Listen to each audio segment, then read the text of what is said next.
Salut à tous. 4 juillet, c'est parti dans les colzas. La récolte. Ici c'est un colza opportuniste. J'avais semé une interculture longue. J'avais pour objectif de cultiver ici un tournesol à ce printemps. Mais dans ce couvert végétal que j'ai semé à l'automne, j'y avais mis entre autres du colza. Donc avec de la févrole et puis de la facélie je crois. Et puis il y avait suffisamment de colza, c'était plutôt joli pour que je le garde à la sortie de l'hiver. J'ai pas détruit le couvert, j'ai pas fait de tournesol au printemps. Et voilà. Alors c'est pas propre, c'est vert, il y a du régras. J'ai pourtant désherbé, mais l'année a été compliquée, c'est plutôt maigre. Là ça paraissait joli. Mais globalement, il y a des trous. Bon, on est quand même allé porter un échantillon. Par acquis de conscience, je t'ai dit, c'est comme d'habitude, c'est à 4 ou 5% d'humidité. Et puis à l'allure qu'a la culture, je vais descendre, je vais vous la faire voir. Pendant que la batteuse est en train de chauffer un petit peu, la norme est à 9%. Au-delà, à porter au-delà, c'est de la complication car le grain se stabilise moins bien dans le stockage, le transport, etc. Et là, je suis à 8,5 environ. Donc je suis tout juste à la norme, c'est parfait. Je livre pas trop sec, c'est-à-dire que quand je livre parfois, comme les autres années, à 4-5% d'humidité, eh bien j'ai un grain qui est moins lourd, il y a un petit peu moins d'eau. Donc je suis pas tant que ça en dessous. J'aurais cru être archi sec. Et c'est vrai que des confrères ont commencé des colzas et ont arrêté dans certaines parcelles.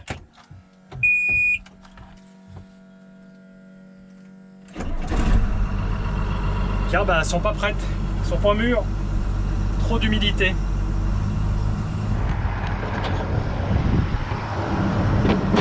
Alors par contre, je vais regarder au sol si j'en perds pas.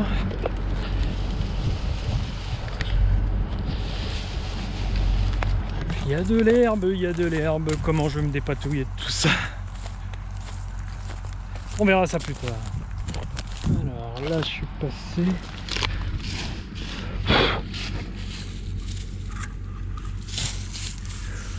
Ouh, j'en perds un petit peu là.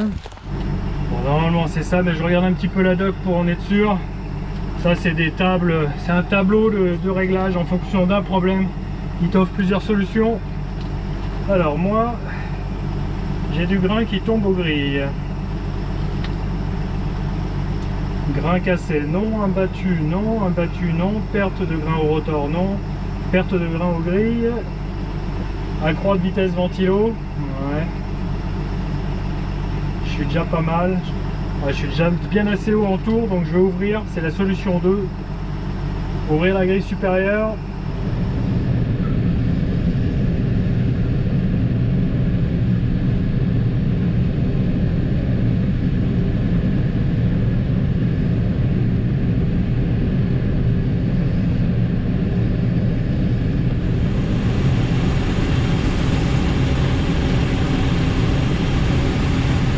Endroits qu'on crevait à cause de l'eau. On voit bien, voilà, l'écran c'est pas évident, mais les drains, au-dessus des drains, il y a de la culture, mais entre eux, il n'y en a pas.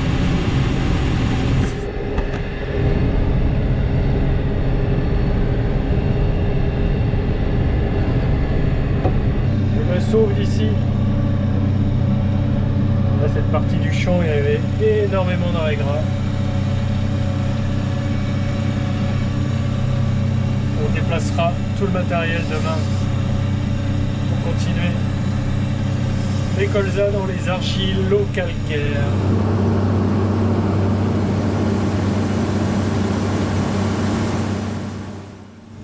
Le site où il y a le principal du colza, au siège. Voilà, on a tout à côté, les bâtiments, le carburant. Pendant ce temps-là, les gars chôment pas. Ils sont en train de dresser le hangar.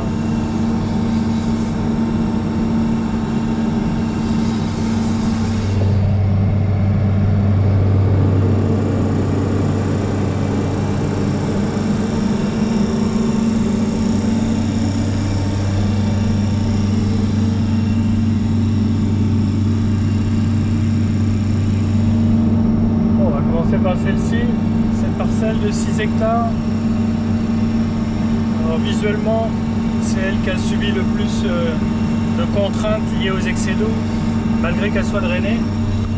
Puis on voit les drainages, on voit les lignes là aussi. Enfin, le système n'a pas suffi, ça a fait crever les plants. Pourtant la culture était jolie au semis, à la levée. J'avais réussi à peu près tout dans la conduite de la culture. Évidemment il y a le paramètre météo que l'on contrôle pas du tout.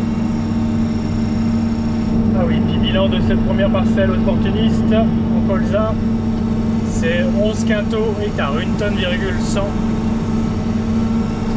par hectare.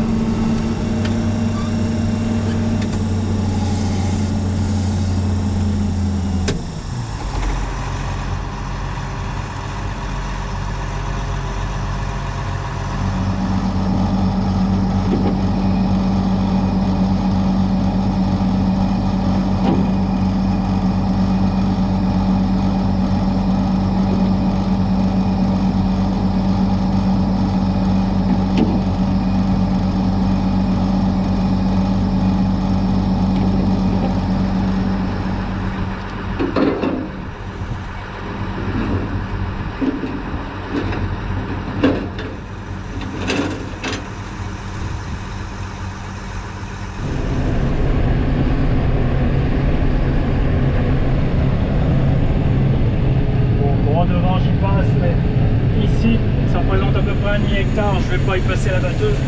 Il y a bien quelques graines, mais ça représente quoi? Quelques kilos. Il y a plus de frais de récolte que de récolte en elle-même. Et même là, je crois bien que je passe à perte, mais c'est plus un nettoyage qu'autre chose. Énormément de matricaires, ces petites pâquerettes qui ont poussé. Le colza ayant laissé la place. La lumière s'y engouffre et les plantes occupent l'espace. La nature a horreur du vide.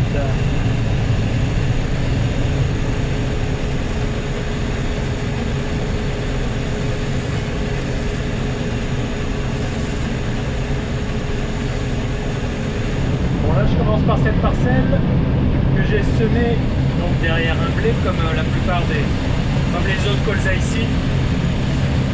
Seule différence avec les autres surfaces et les autres parcelles suivantes, c'est qu'ici, après la moisson du blé, j'ai passé un coup de déchômeur rapide, un coup de disque donc,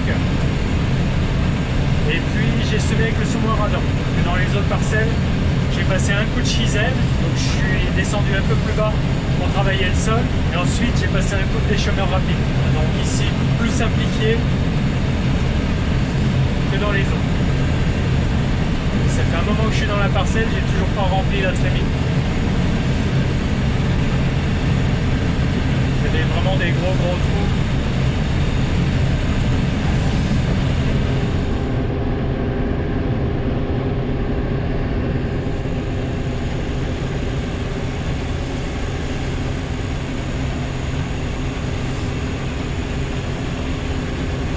En parcelle, changement de comportement. Il y a du colza partout, il n'y a pas de trou. Il a souffert, mais pas des pieds, car ici ça n'a jamais baigné aux pieds. Ça a baigné peut-être les parties aériennes, la pluie. Et puis sa floraison, il l'a tout le temps faite sous l'eau, comme l'autre. Mais ici, il n'a pas eu les cuvettes d'eau aux pieds. Et ça se reconnaît beaucoup.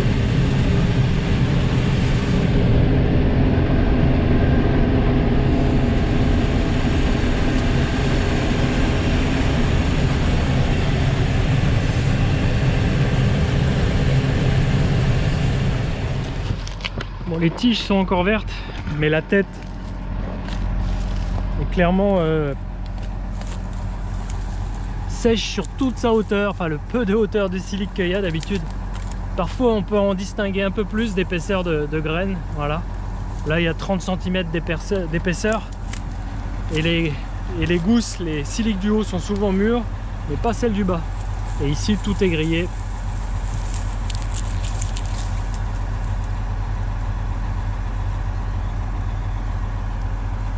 Toutes petites et puis certaines moisies. Bon, ça de la cabine, je le voyais.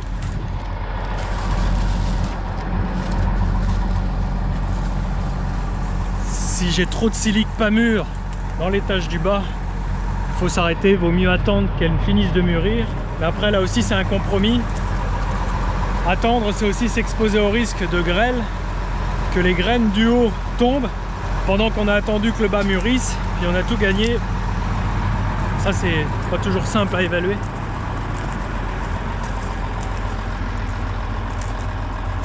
Puis on découvre qu'en dessous c'est sale, hein.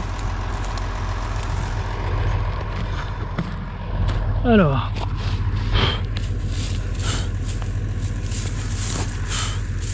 ouais, il y en a un peu là.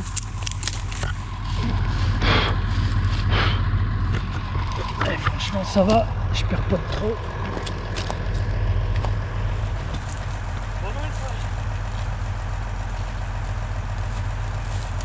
Allez, on avance.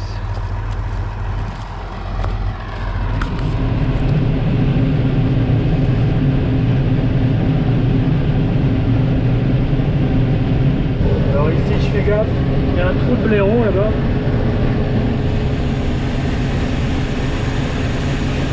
Alors les galeries sont là-dessous.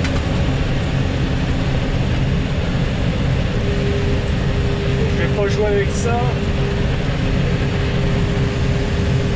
Je vais contourner un petit peu la zone. Pas me foutre en travers, en plus il y a des talus ici.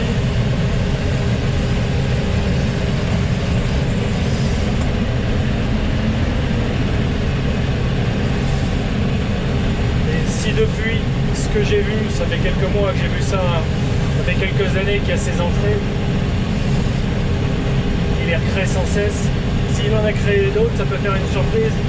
Hop, la batteuse elle s'écrase d'un coup et c'est des coups à y rester ou à casser quelque chose, j'imagine.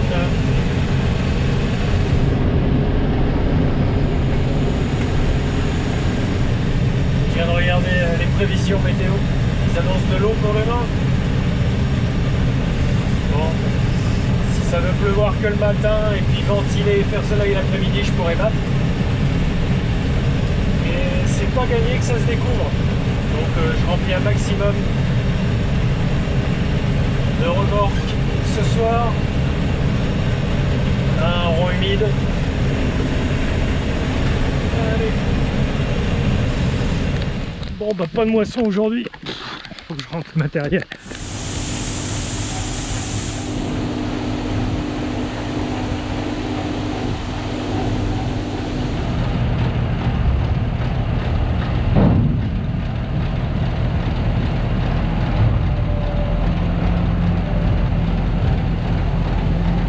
« 15h, ça fait 1 heure qu'il fait soleil, c'est bon !»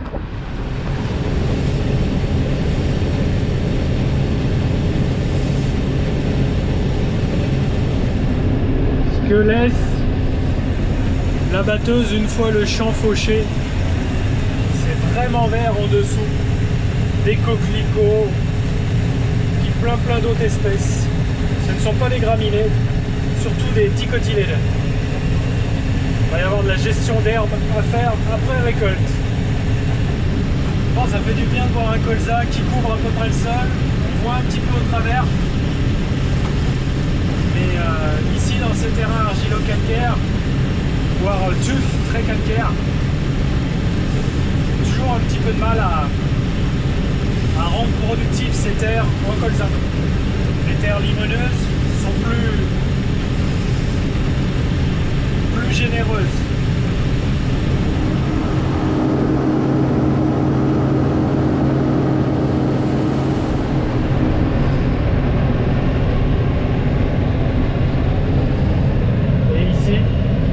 À 100 mètres un peu plus haut où c'est complètement enherbé, là j'ai presque rien comme plante qui va accompagner le colza. Là ça s'est pas du tout comporté pareil. Une histoire de veine de terre. Ici il y a moins de calcaire, il y a plus d'argile, il y a plus de fond dans la terre, on est moins sur la roche. Voilà. Après je ne saurais donner plus d'explications.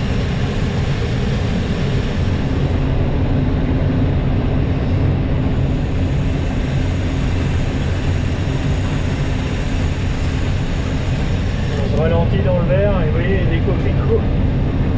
Ici on est vraiment dans une zone de tuf, même en année saine, pas trop humide. Le colza a toujours de la peine à pousser dans ces types de terre. Donc là, ici le plan est plus clair que le reste de la parcelle. Et ici le colza est toujours un peu plus clair, ça laisse entrer la lumière.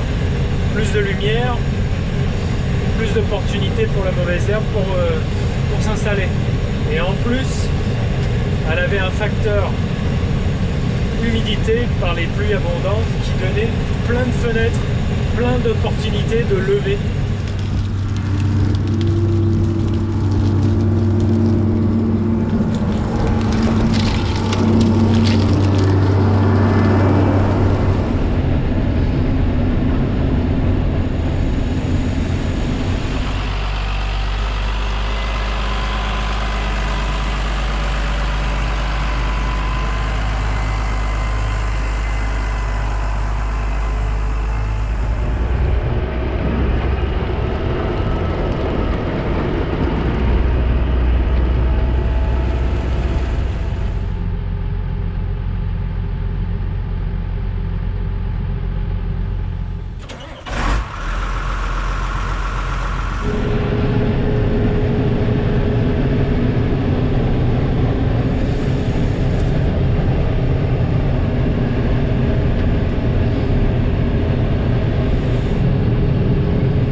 D'herbe où il y a du beau colza. Alors pourquoi? C'est à couper au couteau. La frontière est nette et il y a de l'herbe juste à côté de le restant de la parcelle, car à cet endroit là c'est de la terre rapportée. Donc on est complètement sur un effet type de terre, où à l'endroit où la terre était différente, rapportée, le colza s'y est plus, il a couvert et l'herbe, les coquelicots, les chardons n'ont pas poussé, les laitrons. Et là il y a du monde. Parcelle un peu plus prometteuse. On voit que ça s'est bien moins enherbé.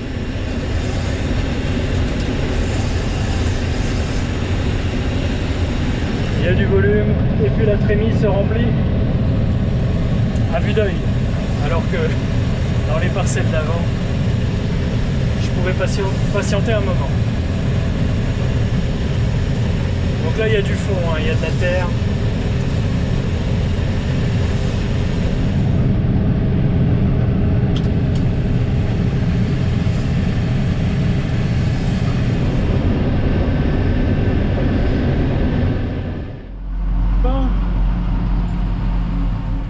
Compris, hein, même les champs où il y a des trous, même les champs où il n'y avait rien. Cette année, c'est une moyenne à 17 quintaux par hectare en colza. Alors avec des petites parcelles qui m'ont semblé flirter avec les 25-30 quintaux, dans les fonds, là où il y avait de la terre, et où ça n'a pas baigné et souffert de l'eau. Ça veut dire qu'on est à 50% en dessous. On est moitié moins par rapport au volume objectif que je pouvais espérer. C'est la même chose en orge, hein, je vous le rappelle. 29 quintaux, j'en aurais espéré le double. Allez, maintenant on croise les doigts que dans les blés, que les blés se soient mieux comportés et que je décroche moins, que ça fasse pas du moins 50%, quoi.